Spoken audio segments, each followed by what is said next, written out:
The alarm blared across the docks, echoing like a funeral horn into the heart of the sea. Less than 6 hours before the International Naval Parade rehearsal, the state-of-the-art warship SVN Legionnaire, the pride of the Allied Navy, suddenly went dead. The central engine system froze entirely.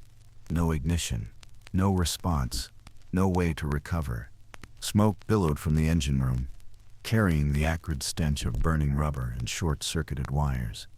Engineers in navy blue coveralls, their faces streaked with exhaustion and oil, darted around like frantic shadows. Pressure valve number 2 just burst. The hydraulic drive is completely unstable. We've reset the navigation system 3 times.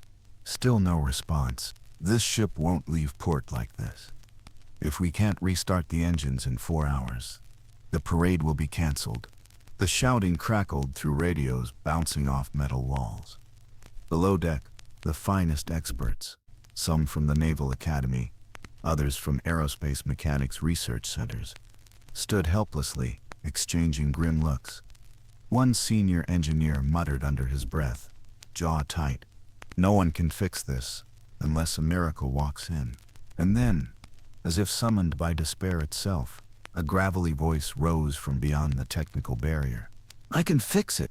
The man who spoke was a black man in his 50s, Raymond E. Carter, a quiet figure no one had noticed until he stepped toward the checkpoint.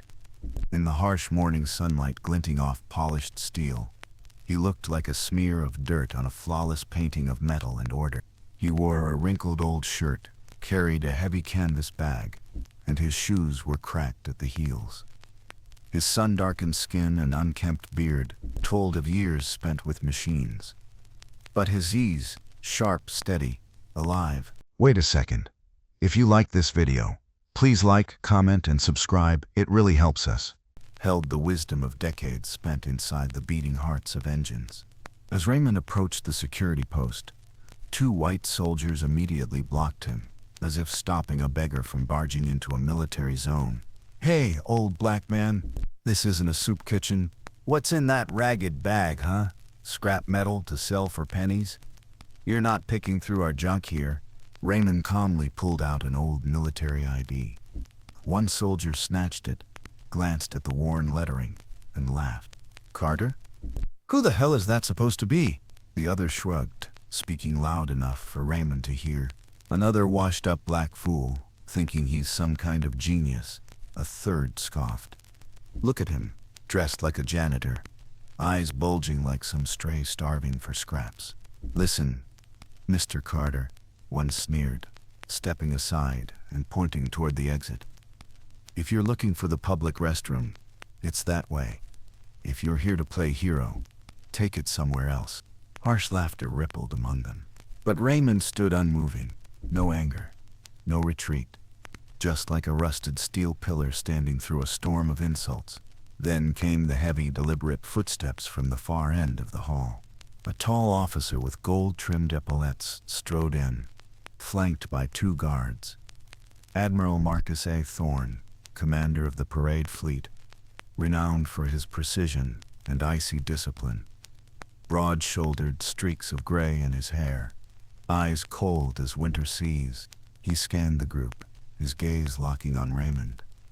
Silence fell instantly. Then the Admiral spoke, voice deep and commanding like a brass horn. "Let him through." A stunned pause. "But sir, he's just—" "I know exactly who he is," the Admiral cut in, his eyes never leaving Raymond. "If anyone can fix this ship, it's him." The room froze.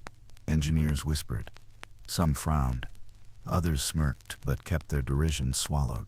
Raymond gave a slight nod and walked through the gate without a word, like a man who needed no defense.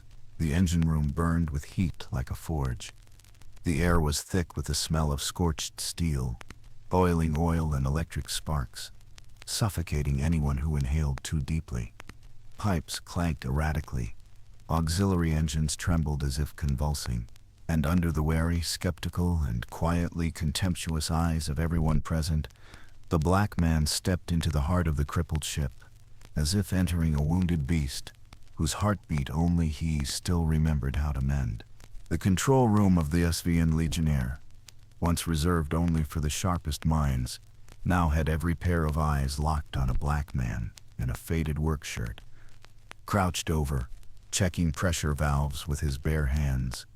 No advanced scanners, no state-of-the-art diagnostic tools, only the eyes of an old mechanic who had learned to read metal like a book, and a heart that could still hear an engine cry in pain.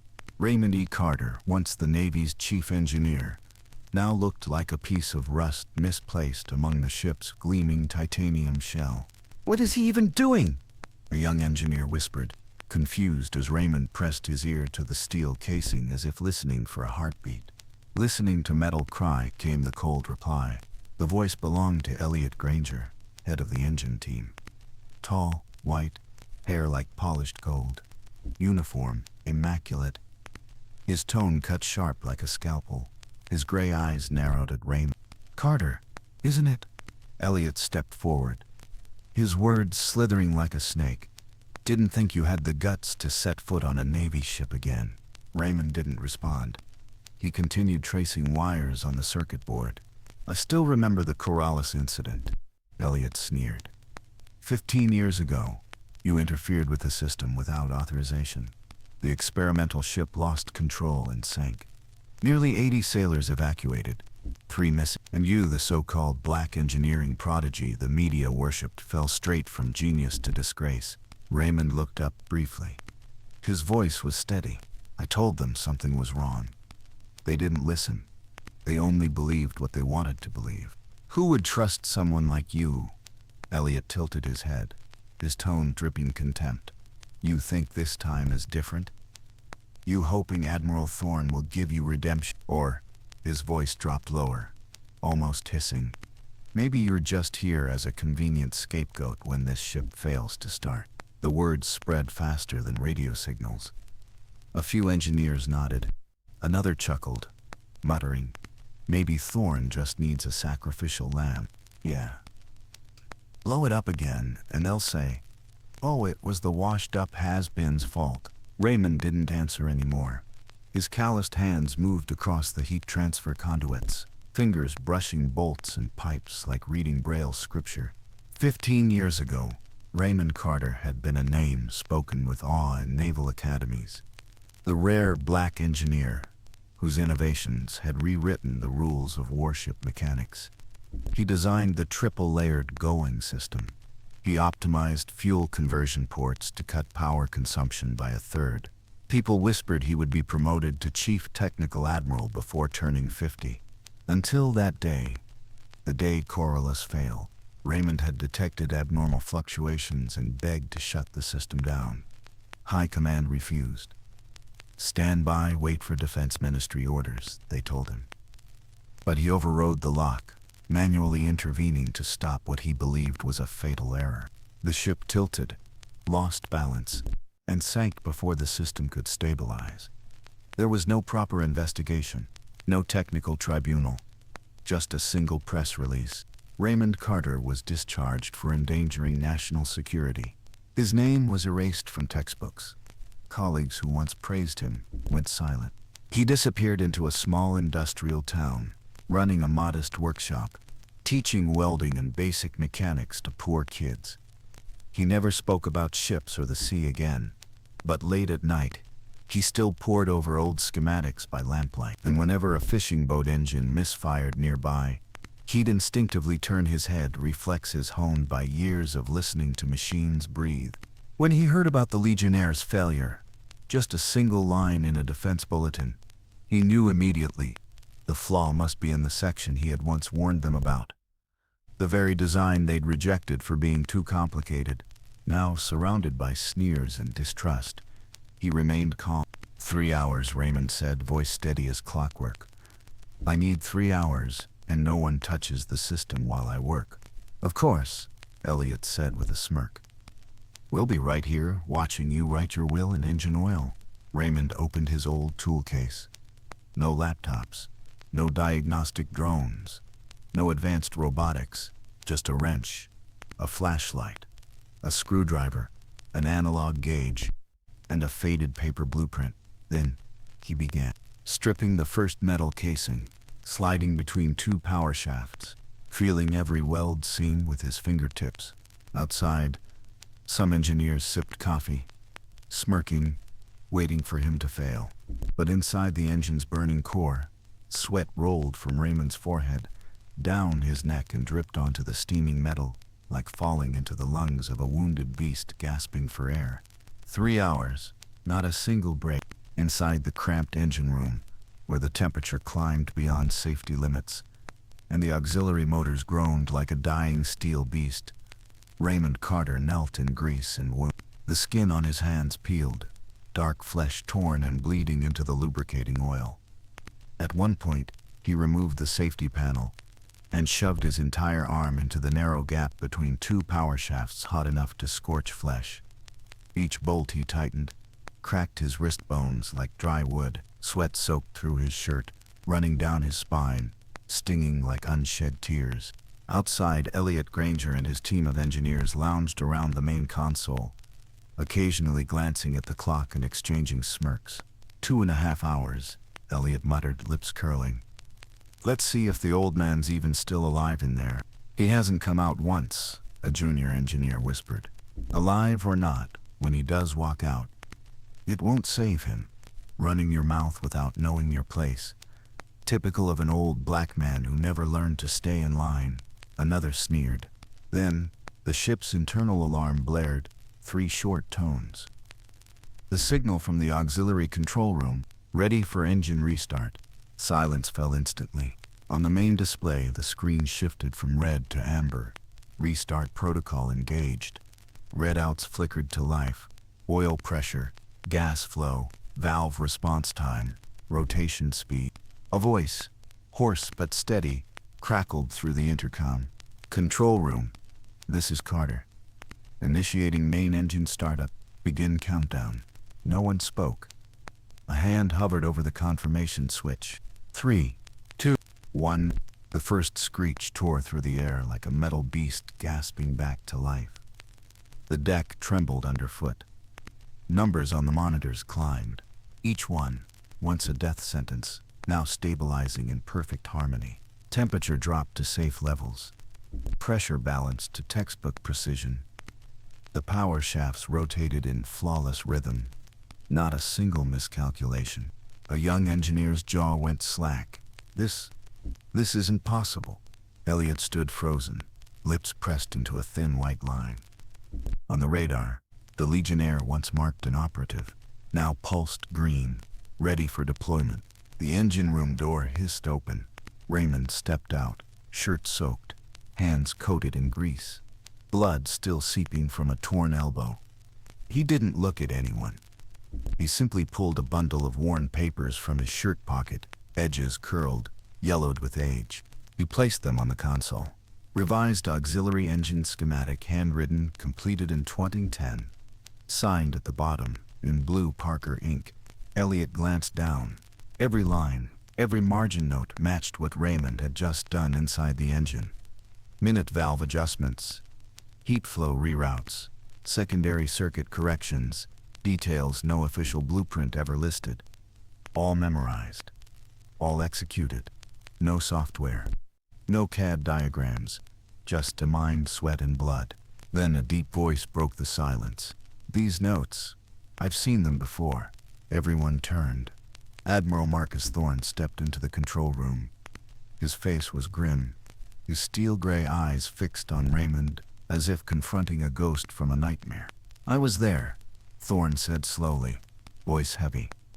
On the Corliss. I was a junior officer then. I saw Carter enter the engine room.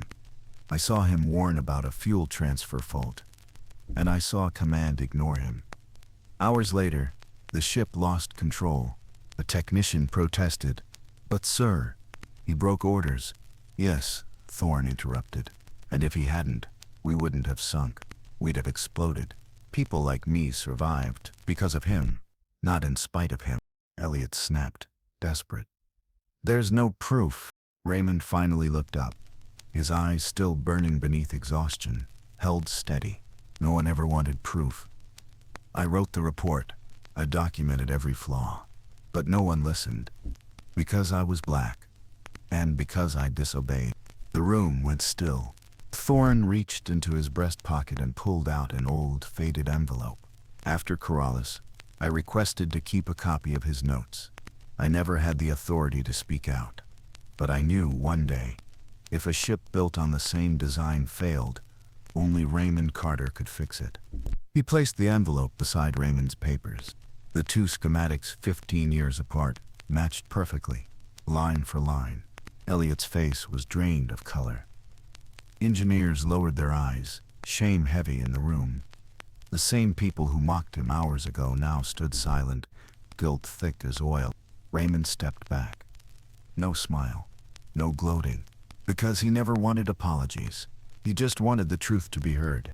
And now, it roared to life in the steady hum of the Legionnaire's engines. A flawless symphony once condemned as a mistake. The news spread like radio waves across the ocean. Who fixed the ship? Raymond Carter is still alive? The 15-year-old schematics were real? Questions flooded military broadcasts and social media.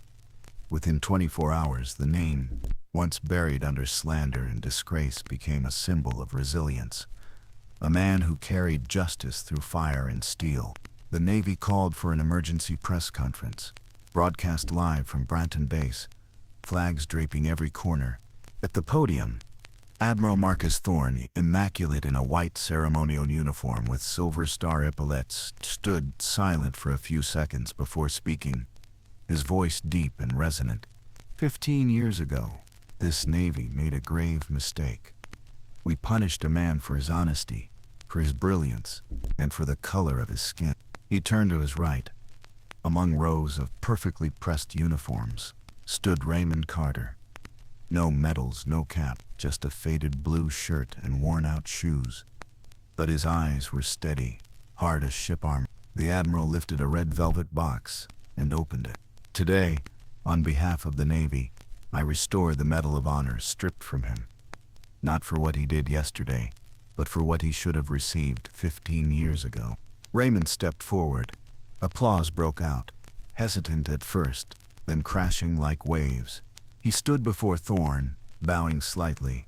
As the medal was pinned to his chest, the entire base seemed to hold its breath. "Thank you, and I'm sorry," Thorne said quietly. Raymond met his gaze, voice low but firm. "I didn't do this for medals. I just did what had to be done." When reporters swarmed, Raymond refused interviews, sponsorships, or civilian hero rewards. He asked that all monetary compensation be diverted to free technical training programs in rural towns, just like the small workshop he once built, where black kids with trembling hands and bright dreams first learned to hold a wrench. The Defense Department agreed.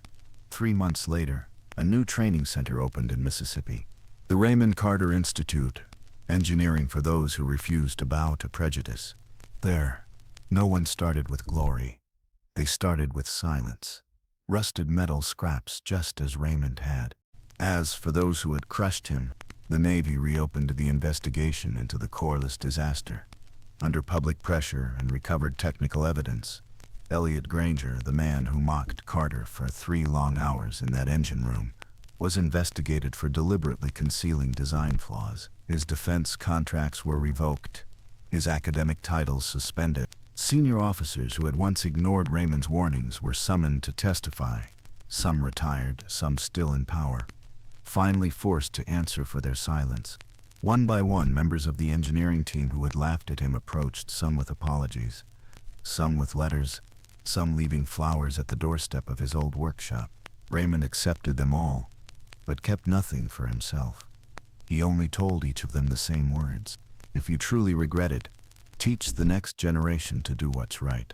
The International Naval Review went ahead, as planned. The SVN Legionnaire, once nearly scrapped, now cut through the waves proudly. Its engines running so flawlessly they were officially declared optimized beyond original design, thanks to Carter's handwritten adjustments. When the national anthem played and searchlights traced the ship's steel hull like a silver galaxy, Raymond sat in a seat of honor among admirals and international dignitaries. He didn't smile. He didn't wave.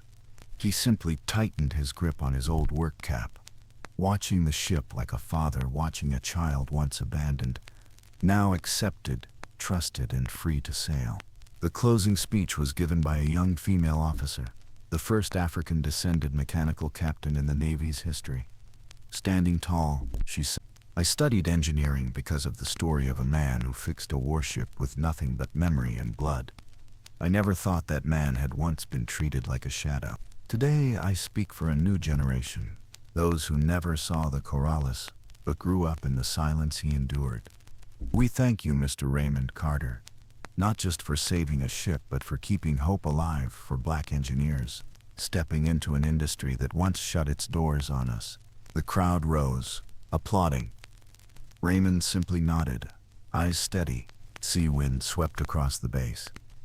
The great flag billowed behind him like a blanket covering an old scar that had finally healed, and the world finally saw the man once dismissed as a ragged old has-been, a reckless troublemaker, for who he truly was, the one who preserved the honor of an entire forgotten generation, not through strength, not through power, but through truth and a pair of hands that never stopped believing in justice. There are truths that, if heard earlier, could have saved a man from 15 years of disgrace and silence. Raymond Carter never wanted medals or applause. He only wanted to be heard back when he stood alone on a smoke-filled engine room. Sinking with his reputation, Admiral Thorne finally spoke up, but 15 years too late. That wasn't courage. It was a confession. Because sometimes, silence isn't neutrality. Silence is complicity. The real lesson isn't about engineering. It's about courage. Speaking up at the right time matters far more than bowing your head to apologize after it's over. This is not just a story about a black engineer crushed by prejudice. It's a story about a system that chose comfort over justice and the cost of cowardice, which can sometimes be an entire life.